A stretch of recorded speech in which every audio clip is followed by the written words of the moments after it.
নামাজে সেজদায় চোখ বন্ধ রাখলে কি হতে পারে, কি ঘটতে পারে, কি পরিণতি হতে পারে?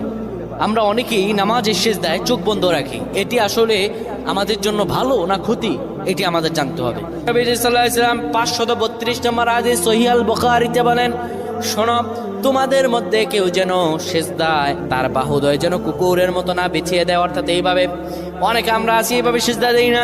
আমরা সেজদা এই যে বাহুদয় আমরা জমিনের মধ্যে লাগিয়ে দেই। রাসূলুল্লাহ স্পষ্টত নিষেধ করেছেন এইভাবে যেন কেউ সেজদা না দেয়। এইভাবে যদি সেজদা দেয় আল্লাহর দরবার তার নামাজ কবুল হবে না।